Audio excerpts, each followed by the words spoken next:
सबके पास परिवार बा, क्यों बिना परिवार का ना बा। लेकिन दुनिया में परिवार परिवार का ना होत बा। आखिरकार परिवार के साथे कैसे रहे के चाहिए, ये हमार बिरहा आप लोगन के स्पष्ट आज बताए दे। आई एक एक लाइन पर आप लोग ध्यान दी हैं। कैसे?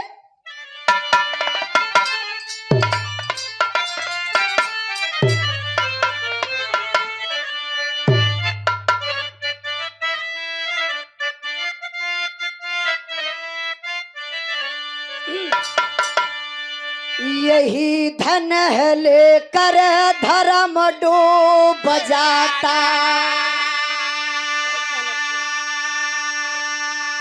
यही धन मुहब्बत पे खंजर चलाए, यही धन धरोहर समझ करे के दुनिया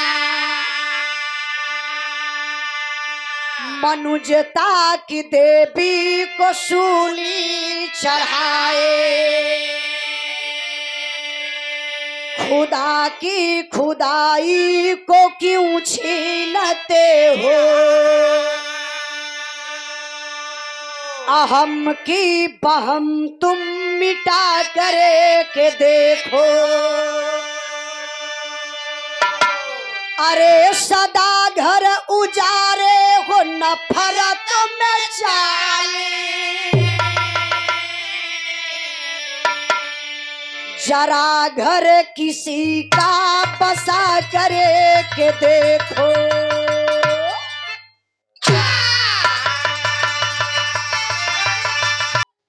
आज दुनिया में इंसान जितना अपने दुख से ना परेशान बा, उससे ज्यादा दूसरे का सुख देख के परेशान बा। बाबा आप काहे नया कुर्ता पहले बाड़ा, हमके वो देख ना जाई, उससे ना जाई, लेकिन हम सोचो कि पान खाए के तोहरे कुर्तवे पे थूक देंगे। मतलब इंसान नफरत भरी जिंदगी जी रहा है। मैं आप लोगों से कहना चाहती हूँ बाबू, नफरत मत करिए, ईर्ष्या मत किसी से करिए। आप मेहनत करिए, परिश्रम करिए। अगर पड़ोसी का बेटा मास्टर हो गया, आईएएस हो गया, पीसीएस हो गया, डॉक्टर बन गया, तो आप भी कोशिश करिए कि हमारा भी बेटा डॉक्टर बनेगा, हमारा भी बेटा दरोगा बनेगा, हमारा भी बेटा सिपाही बनेगा। कैसे बनेगा? मेहनत करेंगे तब। भैया बीड़ी पिए कोबे से परेशान है सच में, मुहवा में आ जाना तो अलग अलग कपड़ा में घुस जाता। अब मत पिया हमरे बदे, घरवा में हररुआ ना घुसियानी मैडम तब के थोड़ा से पियत हुआ। आजकल बड़ी समस्या, उससे जितना लोग दारू पियला, बीड़ी पियला, सिगरेट पियला, गाजा भांग खाला, ऐसा लोगन के मेहरारू हमेशा दिक्कतिये में रहेली। एक्सपीरियंस पहन के बिरहा पर ध्यान दे बाबू। आपका बेटा तब बनेगा जब आप मेहनत करेंगे तब। अब दिन भर तू जाए के ताश खेला, जुआ खेला, चौराहे पे जाए के चाय पी के शाम को घरे आए के मेहरारू के चार हुचा दा, बेटवा के गरियावा, कमाए को पैसा न तोर बेटा का बन सकेला, कुछ ना बन सकेला। लोग कहते हम बहुत गरीब हैं, गरीब कोई नहीं है।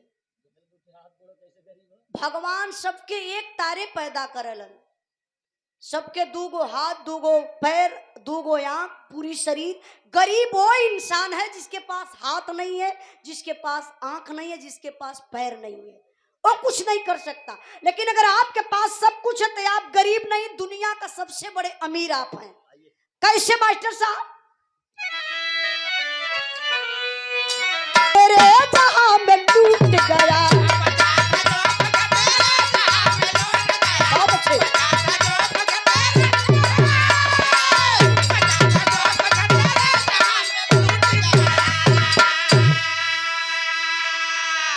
हमार कहानी ऐसे शुरू हो गई बा। आप लोग कहानी पर ध्यान दिए, कहानी कहां से कैसे लिखल गई।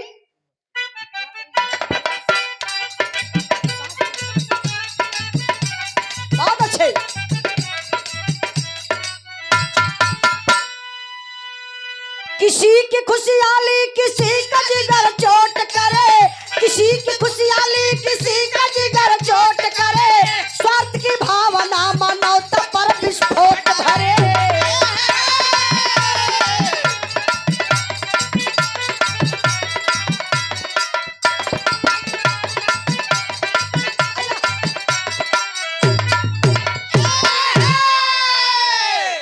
कहानी हमारे यहीं से शुरू हो गई बा।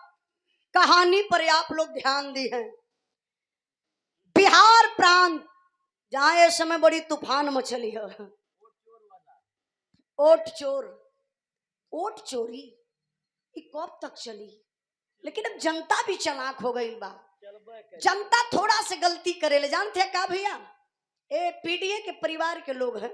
अब पीडीए परिवार में सारे लोग आते हैं, कोनो एक बिरादरी की बात हम ना करत बानी।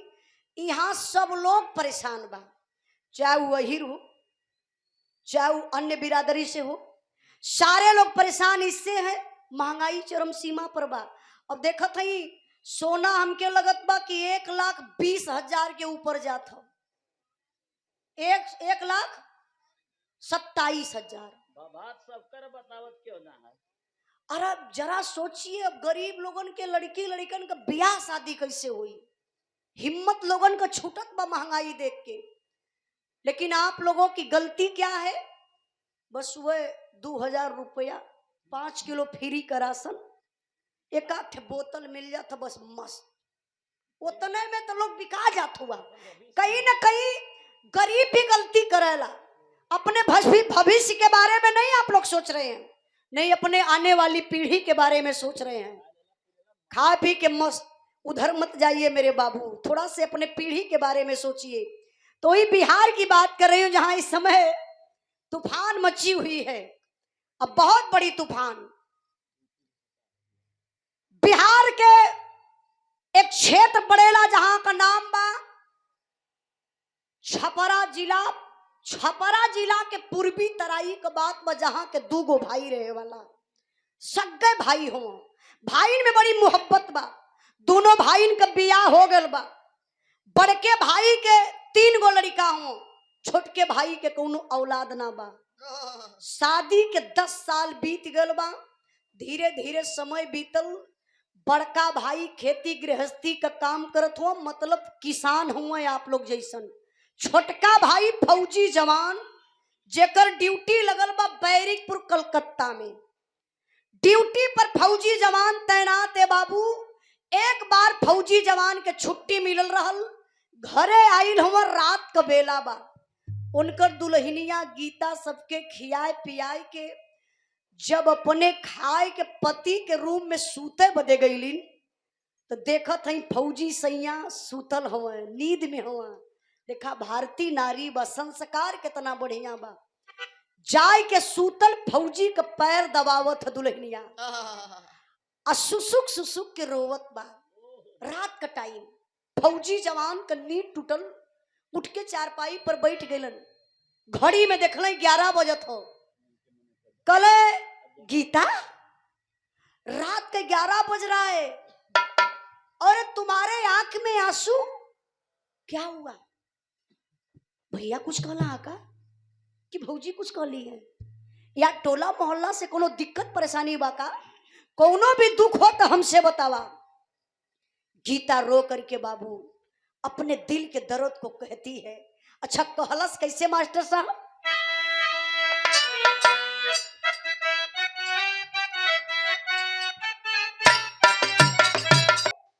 मैं अपने जिंदगी से अब उब गई हूं, जहर ला करके मुझे दे दीजिए, मैं खा के मर जाऊं।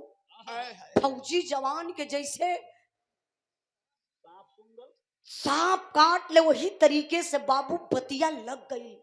फौजी जवान कहला गीता, अरे पागल तुम क्या कह रही हो? जहर की बात? मैं तुम्हें जहर ला करके दे दूं और तुम खा के मर जाओ, आखिर क्यों? कहला बस पति देव, तोरे भैया के 3 गो लड़का हुआ ना, तोहर भौजी हमके ताना मारैली, हमरे कोनो औलाद मालिक देले ना हुए।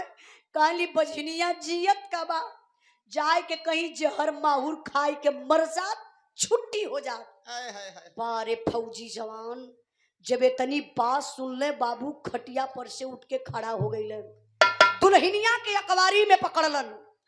देखी आज के कुछ भाई तो ऐसा हुआ जौन भौजाई का शिकायत सुन ली है ना तो रतिये में जाएगे भौजाई के 4-6 तमाचा हंदी है, बात बिगड़ जाई, घर का खेला बिगड़ जाई। लेकिन हई फौजी चाबी बा, आई के अपन ईमानदारी से चाबी ले जाइया। ऐसा मत कह दिया कि केहू के गाड़ी केहू को और केहू जने चाबी के चक्कर में पड़ के आई के जाके धीरे से खोल के लेके निकल जाइया। अपने गाड़ी का नंबर बताइबा तब वही चाबी मिली। जे भाई के गाड़ी का चाबी बा प्रेम से आई के अपने गाड़ी का चाबी ले जा सकेला। बिरहा पर ध्यान दे बाबू। फौजी जवान अपने दुल्हन की अकबारी में पकड़ने कले रे पगली अरे हमारे लइका ना हम तका भाई भैया के 3 गो लइका हवा ना, यही भैया के तीनों लड़कन के अपन लड़का बना ला, दिल में अपन लड़का मान ला। यह भैया का तीनों लड़का बुढ़ैया पे कामे आई हैं। दिखाए बाबू कहल जाला कभी भी अगर आप लोगों के दुख पड़े संकट पड़े आप लोगों से कहत बानी कि थोड़ा से धैर्य बनावे सीख लिहल जाई।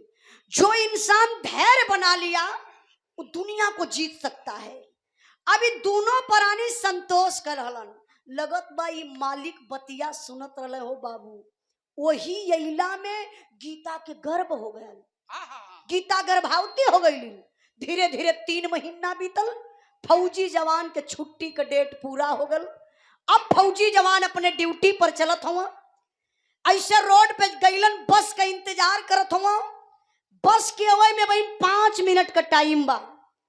फौजी जवान का दिल और दिमाग देखल जा, अपने दुल्हन के समझावत हुआ, भैया के समझावत हुआ, भौजी के समझावत हुआ, लेकिन समझौलन कैसे कलाइन तर्ज लगल।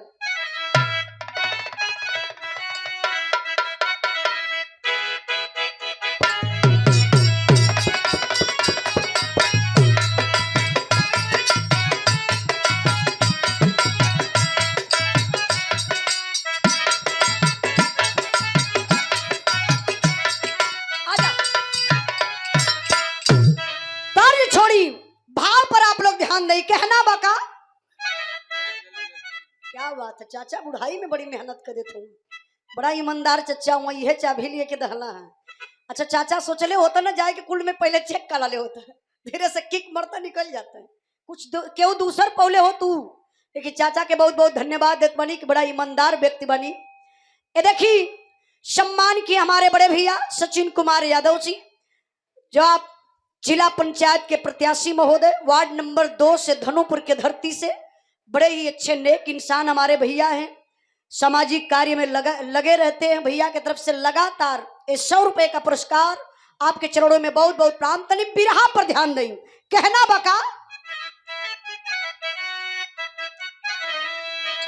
माल टरिया में चलल, माल टरिया में चलल पलमा रसिया, माल टरिया में चलल पलमा रसिया।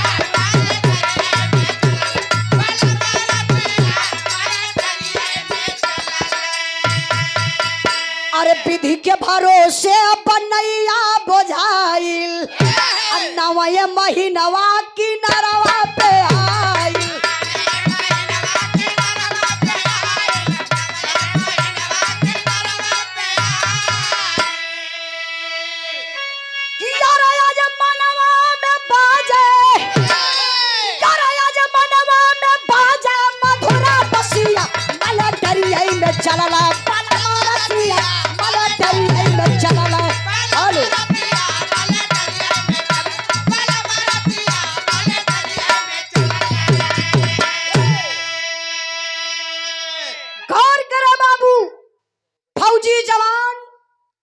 अपने भैया के समझौले, बड़के भैया मोहन के कल भैया देखा थोड़ा सा गीता का ध्यान दिया और टाइम टाइम से इलाज करावत रही है। अगर कोनो दिक्कत परेशानी देखिया तो एक बार फोन जरूर करी है। इतना कही के भौजी की यहाँ गई आरे तनी से लेकर भाभी एक काम करिया, थोड़ा से काम में दिक्कत हुई गीता के तो थोड़ा से हाथ बटा दिया। इतने कही के बाबू अपने दुल्हनिया के यहाँ गईले, अखबार में पकड़ने कले गीता एक ही बचाए के रखी हा, मालिक बुझले हुआ तो कुछ अच्छा ही करी है। ए बाबू इतने में बस आई गई, और जब बस आ गई तो फौजी जवान बस में बैठल, बाय बाय टाटा कैलन, गईलन कहाँ, बैरिकपुर कलकत्ता अपने ड्यूटी पर। फौजी जवान तो ड्यूटी पर। अब यहाँ धीरे धीरे समय बीते लगल, 3 महीना से चौथा महीना लगल, चौथा, पांचवा, छठवां, सातवां, आठवां, नौवां महीना। 9 महीना में औरत के डिलीवरी हो जाला। 9वां महीना लगल बा, प्रसव का बेला बा, डिलीवरी का टाइम, मतलब हल्का हल्का पेट में दर्द होत बा, ब्लड भी चलत बा। अब वह वक्त गीता के जेठान उर्मिला के बाबू बिस्मात पैदा हो गए, नफरत जेके कहल जाला, ओके ईर्ष्या होत बा। ओ 10 साल के बाद गीतवा के बच्चा पैदा होके वाला बा, बेटी होई चाहे बेटा, ये आधा हिस्सा बंटवाए ले, उसका जुगाड़ करे के पड़ी। अरे भैया आई के झगड़ा करे लगल। अब गीता से झगड़ा कई के उर्मिला वो स्थिति में चल गई अपने नैहरे, और नैहरे जाए के फोन कई के अपने पति मोहन के बोलौलस। और जब मोहन गईलन तो कहत का हो, तोरे अखिया से कुछ लौकाला कि एकदम आन्हरे बन के बैठल हुआ। मोहन कहला भयल का, अरे ये बतावा गीता का तबीयत खराब बा, डिलीवरी होके वाला बा, अब तू यहाँ आ गईलू, टोला पड़ोसा हमके कही का, लोग ताना ना मारी। कहा सुना सुना, बड़का भैल हुआ भाई और भाई हो वाला, ये बतावा जिंदगी भर खेते में हम खट के खियौली, खाली सोहन ड्यूटी से रुपये न भेजवा वाला। बताओ 10 साल के बाद गीतवा के बच्चा पैदा होके वाला बा, बेटी होई जहाँ बेटा, आधा हिस्सा बटवाई ले। ये बतावा है जन तोहर 3 ठे हुए गेदी गेदा, इका राखी माटी चाट के जीवन बिताई है। अरे बाप रे, ये तनी बात जब मोहन सुनल तो मोहन का भी दिमाग फिरे लगल। फिर भी मोहन कहले कि अरे उर्मिला, छोट भाई बस सोहन, आधा भाई के घर से सोहन का बा, आधा न हमार बा। कला सुन ला, कह दे थैला, अगर गीतवा के जिंदा बच्चा पैदा हो जाई, यही नैहरे में जिंदगी बिताए दे, तोहरे घरे मुंह दिखावे ना आई। ए भैया, मोहन कभी विचार बदल गल। यही है पैसा, दिल दिमाग। सोचिए जरा, यही है पैसा, दिल दिमाग, न्याय धर्म को चूर करे, देकर के मोहब्बत की फांसी भाई भाई को दूर करे। प्रसव की बेला में गीता वासीला नर्स के पास गई, हो गई भर्ती बिना पति के। गीता वहां उदास हुई। मिला मोहन नर्स से जाकर, मैडम जरा सा रहम करो, 25,000 रुपया दूंगा, बच्चे को गर्भ में खत्म करो। पैसे के चलते एक नारी का सपना मिटा दिया। गीता से बोली, मरी थी बच्ची, बच्ची को मैंने हटा दिया। देखिए जरा, अब गीता बेचारी के डोले भर के शक्ति ना बा, अकेले जाए के हॉस्पिटल में भर्ती हो गईली। बच्चा पैदा होखे में कुछ टाइम बा, अयारी मोहना का कैलस, ससुरारी से आए गल घरे, वो बच्चा के मारे बदे देखले घर में ताला मारल हो, तो पड़ोसी में पूछा तो कोई गीता के देखला कहाँ गई। लोग कहले गीता के पेट में दर्द होत रहल है, गीता हॉस्पिटल गई। तुरंत गाड़ी स्टार्ट कैलस मोहना, ये बाबू पहुंच गल हॉस्पिटल। जाए कोई नर्स से कहला, excuse me madam please 2 minute का वक्त है क्या? नर्स बोली हाँ सर बोलिए क्या बात है। कहला मैडम जो गीता नाम की औरत भर्ती है वो हमारी भयो है, प्लीज मैडम किसी को कुछ पता ना चले। अब कोई कुछ करेगा नहीं, सुनिए मेरी बात, मैं अभी आपको 25,000 रुपया दे रहा हूं, तुरंत उस बच्चे को गर्भ में खत्म कर दीजिए। अभी नर्स पपिनिया आ गई पैसा के लालच में, 25,000 लालच, एगो इंजेक्शन लगौलस, बेहोश होके वाला। गीता अर्ध चेतना में बाबू, बेहोशी को सुई लगल बा। लेकिन हमार माई बहन लोग बता सकली कि एक बच्चा पैदा करे में कितना लोगन के दर्द होला। अपने आप को मौत के मुंह में जा करके माता बहन बाबू एक औलाद का जन्म देती हैं। कितनो इंजेक्शन लगा दे लेकिन ऐसा पीड़ा होला वो बुझेबे करेला। अर्ध चेतना में गीता ही, लेकिन जब बच्चा पैदा भेल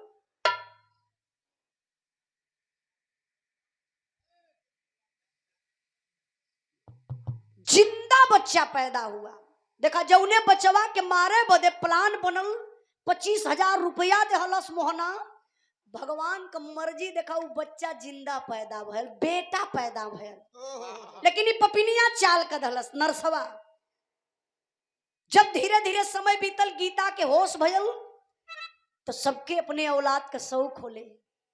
और देखा था बेडवा पर बच्चा ना बा। शीला नर्स के बोली, कहली मैडम मेरा बच्चा कहाँ, जरा दिखाइए ना। तो पपिनिया इमोशनल अत्याचार कैलस। कल क्या बताऊं गीता, तुमसे ज्यादा तो दर्द मुझे है। बेटी पैदा हुई थी, मर गई थी। अच्छा बेटी क्यों कह रही जान रहे आप लोग? बिटिया को इस दुनिया में लोग बड़े तुच्छ नजर से देखते हैं। सोचलो उसकी बिटिया कह दे तो ही मान जाई हैं। बेटी पैदा हुई थी, वो मर गई थी। अब मैं सोच रही थी तुम अकेली हो, परेशान हो जाओगी। मैंने उसको ले जाकर के फेंक दिया। अरे बाप रे, जब सुन ली गीता की बेटी पैदा हुई थी, मर गई थी और तूने फेंक दिया। वही बेड़ा पर से उतर के वो कटल पेड़ नहीं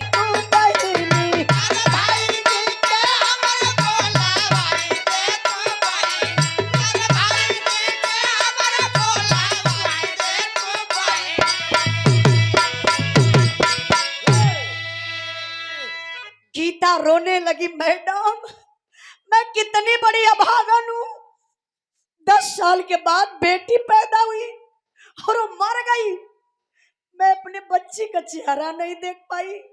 प्लीज मैडम, प्लीज मेरी बच्ची की लाश दे दो। मैं एक बार अपने बिटिया रानी का चेहरा देखूंगी। और मुझे पड़ी थी कि मेरे पति देव को पड़ी थी। एक बार गोद में ले लूंगी ना, बाजिन का नाम खत्म हो जाएगा। मैडम प्लीज मेरी बच्ची की लाश दे दो। तब बोले तो भैया ही नरसवा गुस्सियाई गई। कला रे गीता, क्या नाटक बनाई हो? मैंने तेरे साथ क्या गलत किया? अरे बेटी पैदा हुई थी, मर गई थी। मैं सोच रही थी तुम अकेली हो, परेशान हो जाओगी। मैंने उसको ले जाकर के फेंक दिया। क्या गलत किया? चिल्लाए ऐसे रही हो जैसे लग रहा कि तुम काटी जा रही हो। तेरे रोने की आवाज से सारे पेशेंट परेशान हो जा रहे हैं। अगर सुन, मेरे हॉस्पिटल में इलाज करवाना तो करवा ले, नहीं तो वरना मेरे हॉस्पिटल से निकल जा। अब तो गीता है और टूट गई, बिखर गई, हिम्मत नहीं रह गई। गीता कली मैडम मैं घर चली जाऊंगी, डांटिए मत, बस मेरे भाई जी को बुलवा दीजिए। भाई जी आप लोग समझते हैं के वही जेठ मोहना के, वही पपियवा के बुलावे कहली। और जब मोहना आयल दूसरी बार हॉस्पिटल, तो अब उस शीला नर्स के ना पास जाता, डायरेक्ट तो गीता के पास जाता है। अब कहता है क्या?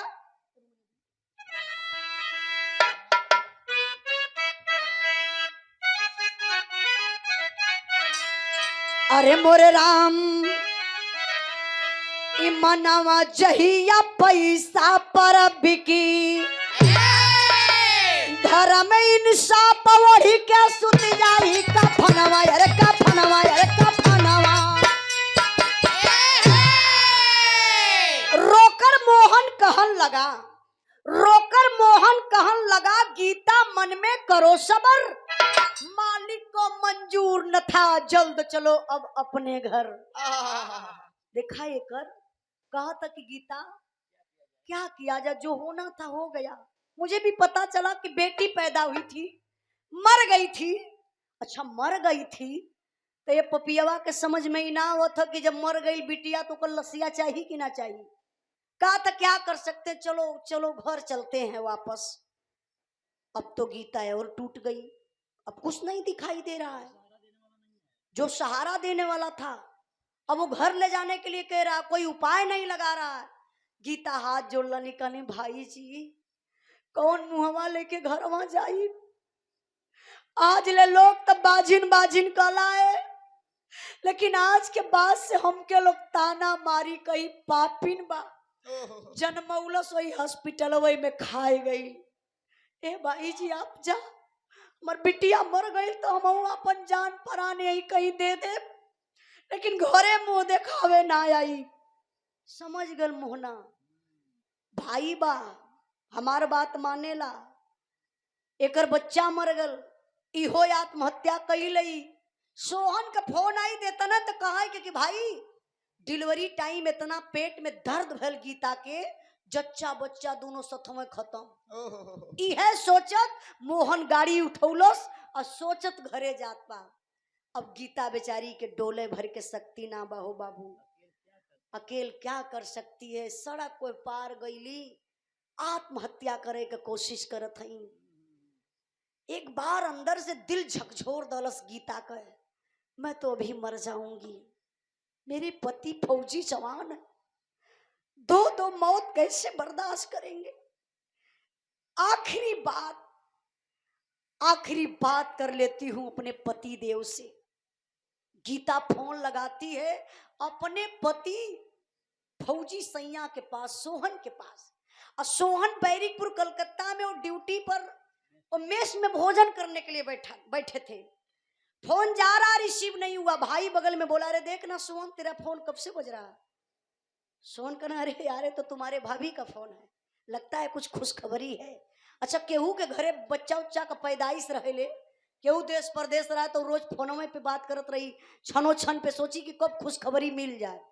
वही तरीके से फोनवा उठौल सोहन तो हंस के कहला, अरे गीता कोनो सुबह समाचार बताया, का हाल बा। अब गीता तो चुप हो गई। सोहन कहला, गीता कुछ बोल नहीं रही हो, क्या हुआ बोलना। कहले, पति देव मैं क्या शुभ समाचार बताऊं, सब तो अशुभ है, सब कुछ खत्म हो गया। फौजी जवान कहला, गीता अरे पगली तुम मजाक कर रही है, बोलना क्या हुआ, बोल जल्दी बोल, साफ बता ना क्या हुआ। तो वही फोनवा पर बाबू हिम्मत जुटा के बेचारी गीता अपने पति से कहलस, का कहत बनी मास्टर साहब,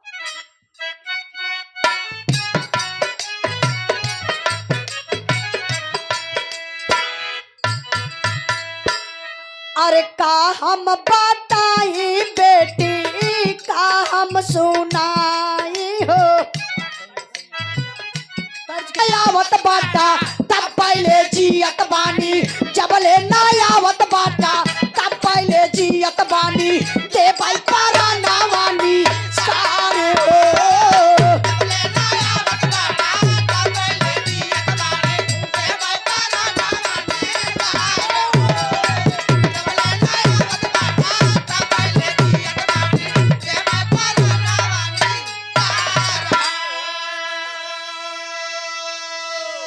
गीता फोन पर रोने लगती है, पति देव मैं मर चुकी हूँ, मैं एक जिंदा लाश बन करके जी रही हूँ। फौजी जवान सोहन कहने, गीता हुआ क्या, पहले ये तो बताओ। कह मैं अकेली हॉस्पिटल गई थी, मैं अर्ध चेतना में थी पति देव, बच्चा पैदा हुआ तो रो रहा था, वो आवाज मेरे कान तक गई थी, लेकिन मैं नजर से नहीं देख पाई कि बेटी था कि बेटी थी कि बेटा। नर्स मुझसे बता रही थी कि बेटी पैदा हुई है और वो मर गई, लाश भी नहीं मुझे मिला देखने के लिए, अब मैं कैसे जी सकती हूँ। पूछने के बाद वो नर्स कह रही है कि मैंने बच्ची पैदा हुई थी, मर गई थी, उसको मैंने फेंक दिया, अब यही आखिरी बात हमारी और आपकी हो रही है, फोन कटेगा और मैं आत्महत्या कर लूंगी। फौजी जवान आंख से आंसू छलकाया, रो भी रहा है लेकिन अंदर से गुस्सा में है, तेवर में है। कला गीता बेटी पैदा हुई थी ना, बेटी मर गई, अभी मैं जिंदा हूं ना, मेरी कसम गीता तू एक कदम आगे मत बढ़ाना, मैं अभी तत्काल छुट्टी मारता हूँ और तुम्हारे पास चला जाता हूँ। दर्द है कि पत्नी आत्महत्या कर ले, दूसर मर्द रहा तक जाए दई मर जाए, दूसर बियाह कर ले, उससे बच्चा पैदा हो जाए। लोगों की सोच है ऐसी समाज में। लेकिन फौजी जवान से आप लोग सीखिए। फौजी जवान वही फोने पर कसम धरौलन, कहला गीता मेरी कसम तुम एक कदम आगे मत बढ़ाना। आ कसम धराय के बाबू तत्काल छुट्टी मरलन, और छुट्टी मार के करत का हुआ मास्टर साहब,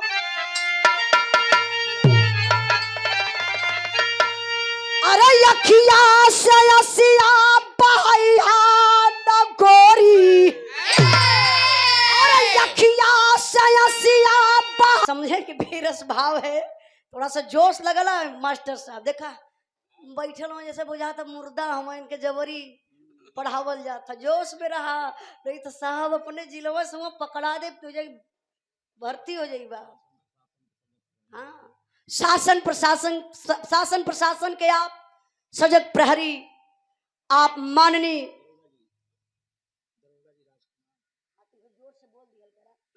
आप दरोगा जी राजकुमार सिंह, नहीं तो बोला था दरोगा जी राजकुमार, सोचा तो ऐसा था कि दरोगा सब सुन ले मैं पकड़ ले जाए, ऐसा बात रहा सबके लोग ना पकड़ल, ये लोग डरा गल हुआ, हिम्मत जुटावत है। बहुत बहुत आपके चरणों में प्रणाम। ये वीरस के भाव पर आप दरोगा जी की तरफ से आप 500 रुपए का पुरस्कार देकर के आप सम्मान किए। एक बार जोरदार ताली बजा के आप लोग स्वागत सम्मान करिए। आपके चरणों में बहुत बहुत प्रणाम, आशीर्वाद बनल रहे। अच्छा तरी बिरहा पर ध्यान दें। फौजी जवान तत्काल छुट्टी लेहलन, अब चल रहा कलकत्ता से बिहार अपने घरे। अच्छा कलकत्ता और बिहार का दूरी बहुत ज्यादा ना बा, आराम से 5-6 घंटा में आदमी आ जाई।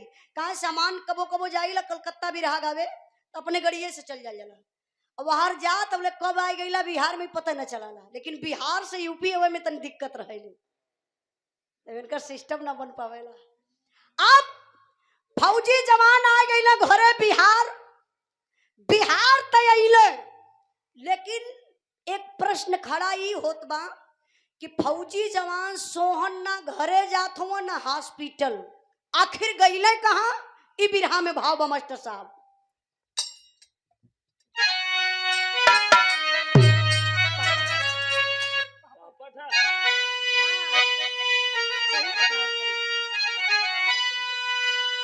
अरे मिला दरोगा से नहर तत्काल दार में काला बा, पकड़ नर्स को पूछा लगा सवाल दार में काला बा।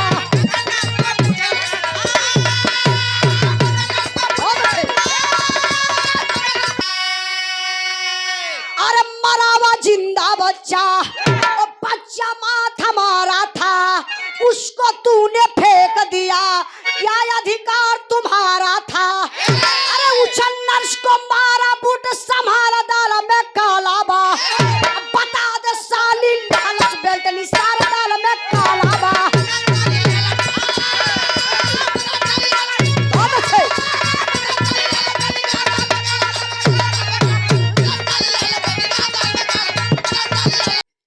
अब फौजी जवान अइलन त गइलन कहाँ? दरोगा साहब के पास, थाने पर। दरोगा साहब से सारी बात बता देना। साहब बोला कैसा है कि आप बैठिए, मैं कुछ महिला पुलिस भेजवा करके शीला नर्स को इसी थाने पर बुला लेता हूं। कुछ नर्स फौजी जवान सोहन का कुर्सी, ऐसे ही साहब बगलिया में उस शीला नर्स का कुर्सी लगल रहा। अब गीता कहाँ है? एगो ऐसे पर्दा, वही पर्दवा के पिछवा लोग गीता के छुपा दलन। ये मल्ले कि हो सके गीता को नर्स देख लेगी तो साफ साफ हो सकता कि नहीं कुछ बताए। तो फौजी जवान सवाल कैले शीला से और नर्सवा से, मैडम आप शीला नर्स? हाँ जी सर, जी जी। अच्छा एक बात बताइए, जो गीता नाम की औरत भर्ती थी, जो डिलीवरी केस था, कैसे क्या हुआ मैडम? देखा कितना बढ़िया से सफाई देता। अरे अरे साहब आप शीला गीता की बात कर रहे हैं ना? ओ साहब वो तो बेचारी बड़ी विपत की मारी महिला थी, साहब मैंने बहुत मदद किया, अरे वाह।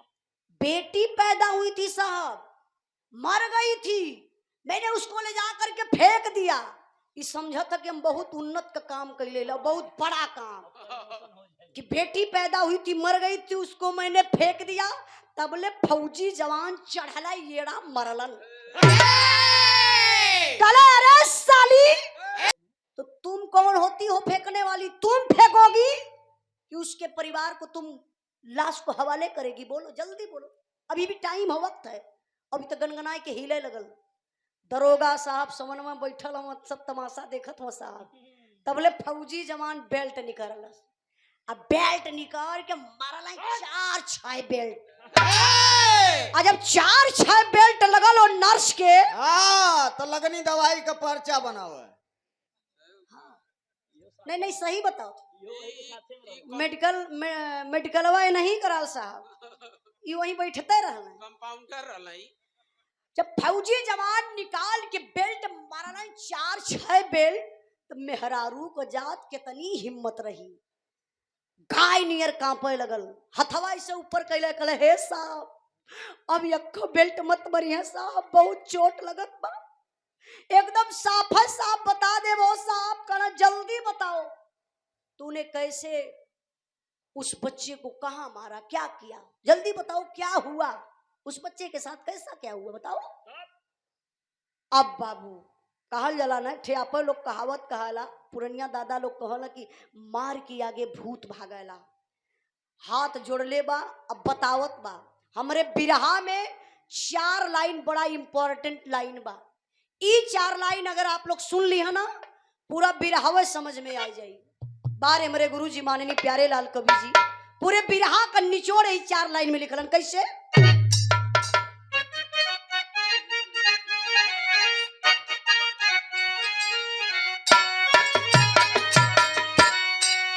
भय के आगे मौत भी लैला दुनिया। जवान कहला पैसा, कैसा पैसा, कौन दिया पैसा? तभी पपिनिया बतावत बा कैसन पैसा, के दोहले बा पैसा। ये देखी अमर बहादुर यादव अध्यापक महोदय, ग्राम चमरहा, पोस्ट निगो, जिला जौनपुर की धरती से। क्या बात, बहुत बहुत आपके चरणों में प्रणाम। जौनपुर के धरती से चलकर आप आयल बनी, 100 रुपए का पुरस्कार देके सम्मान के लिए मास्टर साहब के चरणों में प्रणाम। सब भाई लोगों के नमस्ते प्रणाम। आई तनी बिरहा पर ध्यान दें, उ बतावत बन नर्स का बतौलस,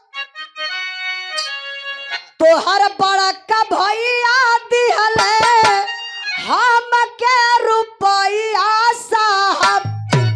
पपिनिया कले साहब मारल मत जाई, साफ साफ बताओ थई जौन कतरली बेटी न साहब, बेटा पैदा भलाल साहब, जौन आप शम कतरली मरल रहल साहब, जिंदा बेटा पैदा भयल, ओके प्लास्टिक में लपेट के बोरा वाले में जियते बचवा के रख के झोरा में ले जाए के वही झाड़ी में फेंकवा डली हो साहब। अब तो फौजी जवान का जो हिम्मत है ना टूट गया, क्योंकि बताया जाता है औलाद का गम फौलाद को बाबू पानी बना देता है, इसलिए टूट गया। कि अभी तक तो बता रही थी कि मर गई थी बच्ची, बेटी बेटा से उस फौजी जवान को मतलब नहीं था, दर्द यह है कि जिंदा बेटा पैदा हुआ था और उसको प्लास्टिक में लपेट करके बोरा वाले झोरा में रख करके उस झाड़ी में फेंकवा दिया। कहाँ आप गया फौजी जवान, बोला बताओगे किस झाड़ी में, किस जगह फेंकवाई हो? कहा हाँ साहब मारल मत जाई, बता देवे। आगे आगे पपिनिया नर्स बा, प्रशासन के लोग हैं, महिला पुलिस साथ में है, आप लोग जैसन आम जनता जुटल बा। जैसे अब कहीं आपल उनके पता चल जाए कि कोनो बच्चा पैदा करके फेंकले बा, इंसानियत के नातकारे आप लोग भी वहां जाने का काम करेंगे।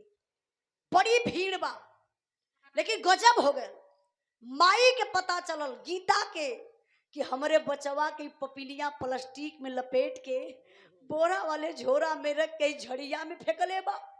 माई का ममता ये बाबू पूरी भीड़िए के चीरत फारत माई निकल के गईली वही झाड़ी के किनारे। जब झड़िया के किनारे माई पहुंचत हई तो हेतना लमवई से साहब उ झोरवा दिखात बा कि झोरा त बा झाड़ी में, लेकिन गजब हो गया। आ गजब ई भइल कि झोरवा के यारी यारी ऐसा दृश्य देखे के मिलल जन कलेजवा कांप गए। अच्छा उ दृश्य का रहल मास्टर साहब? हलवा के पास आईली लड़का का मोतरिया बाबू,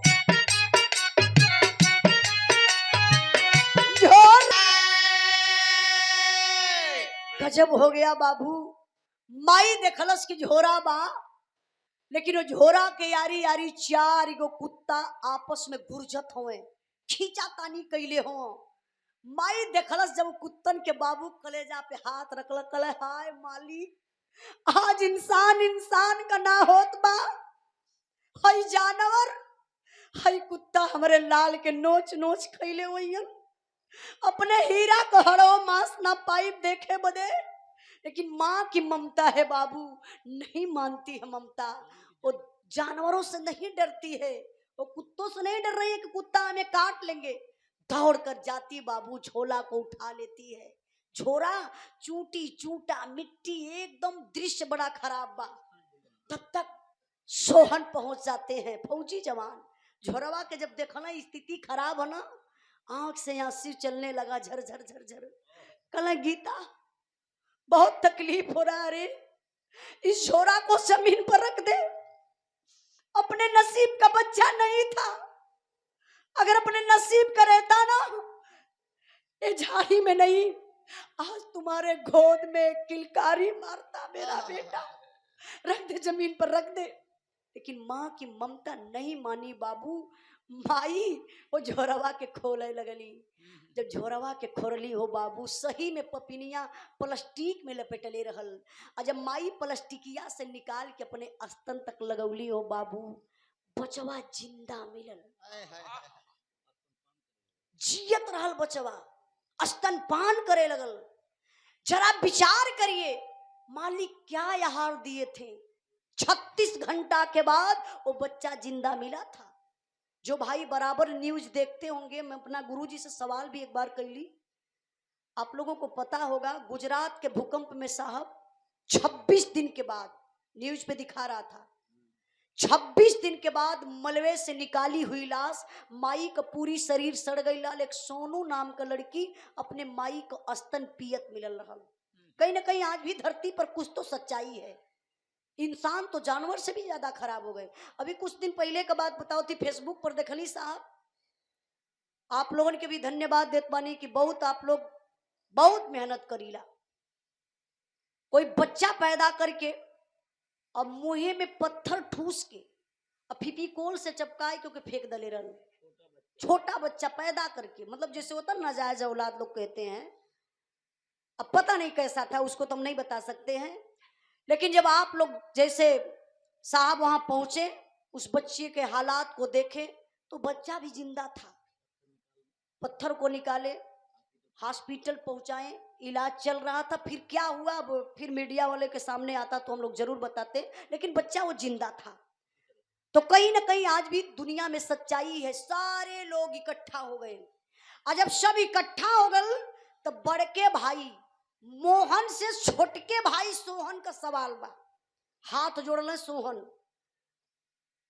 आंख से आंसू चलत बा, जाए के अपने बड़के भाई के पैर पे गिर गया। कहना भैया, का भैया, एक भाई होने का सिलाया पे ही दिए, कहीं भौजी ऐसा कैले हो, कहाँ ले बर्दाश्त करता भैया, भौजी दूसरे के घर से आइल बाटी, लेकिन हम और तू तो एक कोक कबानी ना, एक माई के बेटा ही ना, काहे ऐसा कैला। धन दौलत रुपया के चक्कर में ए भैया सारी प्रॉपर्टी लेला, खुश रहा, 1 इंच अब हमें ना चाहिए। वादा करत बानी अपने सर्विस का आधा पैसा भी तो के भेजवावल करब। कैसे भैया तू किसान हवा, हम जवान बानी, हम रुपया कमाईला, हरदम भेजले बानी, तो आज भी भेजब। लेकिन पूरी पब्लिक के सामने ये कसम खाए के कहत बानी कि आज अपने बीबी और बच्चा के लेके अपने ड्यूटी पर जात बानी, अब कबो ये परिवार में मुंह दिखावे ना आई। कभी ना आई। अगर आओ जब ना भाई हुआ डरा जाई, बाकी आएगा सोहना आधा हिस्सा बंटवा ले भैया, ये लिए कबो ना आई। यही से कही के बाबू अपने बीबी बच्चा के लेहल और सोहन अब चलत हुआ कहाँ, बस स्टॉप के तरफ की बस पकड़ब, अब बैरीपुर कलकत्ता अपने ड्यूटी पर चल जाई। 4-6 कदम आगे बढ़ौलन, तब तक जैसे साहब आप बैठे हुए हैं इसी तरीके से वहां दरोगा साहब बैठे थे। मानवता के नातकारे दरोगा साहब आवाज लगाए, सोहन रुको रुको रुको, कहाँ जा रहे हो? कहना साहब मैं ड्यूटी पर जा रहा हूँ, अब कभी वापस नहीं लौट कर आऊंगा। दरोगा साहब बोले सुनिए, कब तक जाएंगे आप पैदल? आइए मेरी गाड़ी में बैठ जाइए, बस स्टॉप तक मैं छोड़ देता हूँ। कहले ना हो साहब, जौना गाड़ी में भैया भौजी की हथकड़ी लग के जाई तो उन्हें गाड़ी में कौन मुंह लेके जाई वो साहब? भैया को कभो जवाब ना दली, भौजी से कड़वी आवाज में बात ना कैली, साहब आप जा हम पैदल चल जाई। दरोगा साहब गाड़ी स्टार्ट कैलन, मोहन के औरत के और वो पपिनिया नर्स शीला के हाथ में हथकड़ी लगौना ले जात हुआ जेल में बंद करे बदे। अब सोहन चलत हुआ कहाँ, ड्यूटी पर। पब्लिक जौन जुटल बना, मोहन के केहू ना देखा था, सारी पब्लिक सिर्फ सोहन के तरफ देखत बा। कितना बुढ़वा दादा तो हथवा मीज मीज के रोवे लगल, कहना बारे मोहना भाई के साथे तो इतनी बड़ी गद्दारी कैले, देख सोहन जात बा अब कबो लौट के ना आई रे, कसम खाई के जात बा, जो मोहन तो के ऐसा ना करे के चाहत रहल। सारे लोगों की आंखें नम है। तब तक बाबू वही भीड़ में से हो एक ऐसा आवाज आई जौन करेजवई के चीर हलस। अच्छा वो आवाज के कर रहल, कैसन रहल मास्टर? अरे तबाले तीन लड़कन का खोलाला बामू हवा, चाचा छोड़ी के भतीजा भर के जाला कहवा।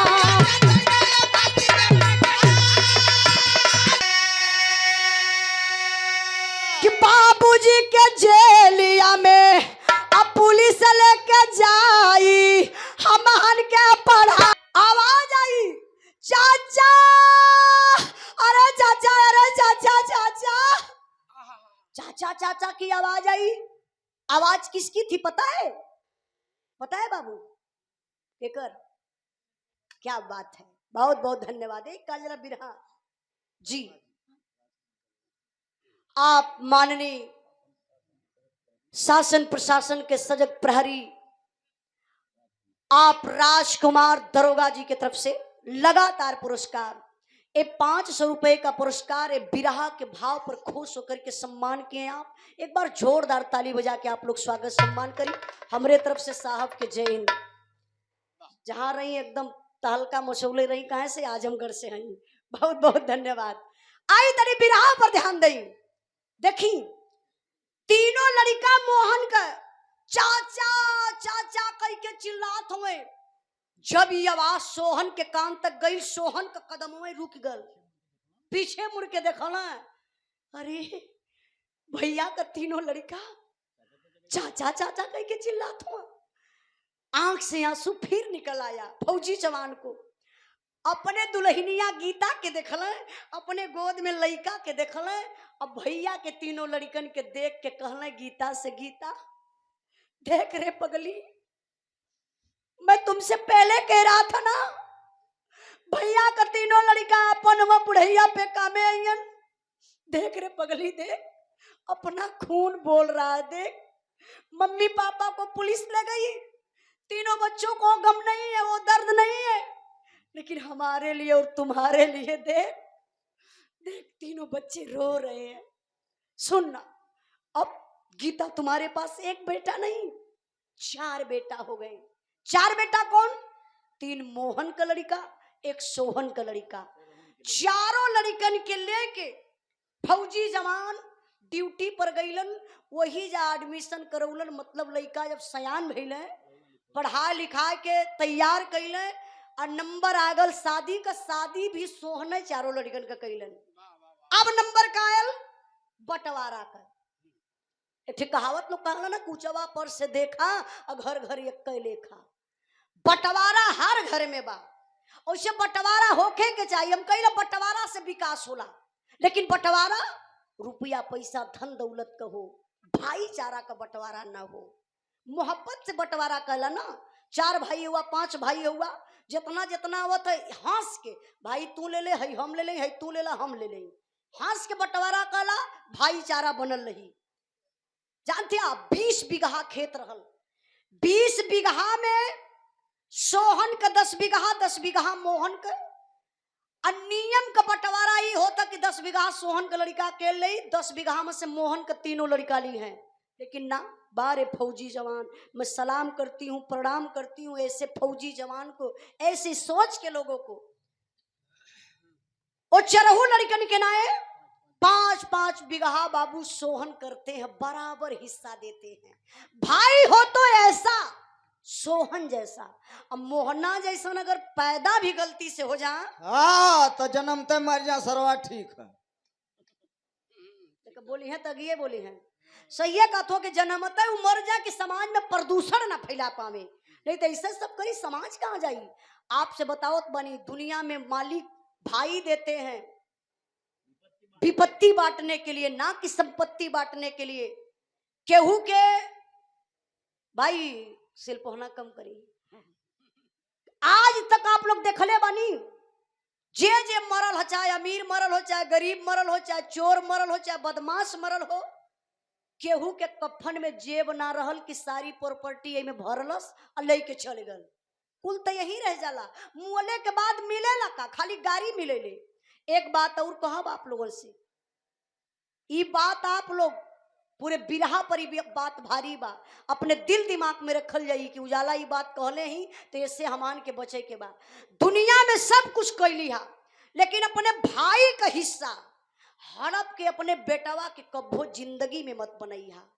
जान तो कहीं ये लिए मत बनई हा कि तोहरे जियते तोहार बेटवा जितना बेईमानी से बनौले रहबा, आजमाई लिया, अपने अड़ोसी पड़ोसी में देख लिया, तोहरे समन में ऊपर पर्टी बेच के दारू पी के अयासी कहनाई, तो के देई का कटोरा थमा दे, नहीं तो लात मार के ठेल दे बहरे चल जीबा। बुढ़ाई में एह दुआरे वही दुआरे दांत चियार के आधी रोटी खाए खाए के बीतईबा। ये लिए लायक बेटवा रही तो बाप के बनौले से ज्यादा प्रॉपर्टी बनाए दई, और नालायक रही तो हमेशा तो के बेच के खइबई करी। भाई का हकवा जे दुनिया में खाइए भैया, पैसा बेईमानी का बेईमानी में चल जाइए भैया। तेली अगर हमार बात अच्छी लगल हुई, केहू के मन में अगर भाई के प्रति गलानी हुई तो अपने दिल से निकाल दिया, काहे से भाई का प्यार बार बार ना मिली। 4 दिन का मात्र जिंदगी हो, सबके मरई के हो। एक एक सेकेंड, दरोगा साहब, एक एक सेकेंड, एक एक मिनट, एक एक घंटा हम लोग मौत के करीब जा रहे हैं। कब के कहाँ निकल जाई केहू के पता ना बा। तो ये लिए भैया हो, बेईमानी से आप लोग दूरे रह जाई, ईमानदारी पर भरोसा कर जाई, और जब ईमानदारी पे भरोसा करबा तो हमेशा कदम आपका आगे बढ़ी। बिरहा का आखिरी लाइन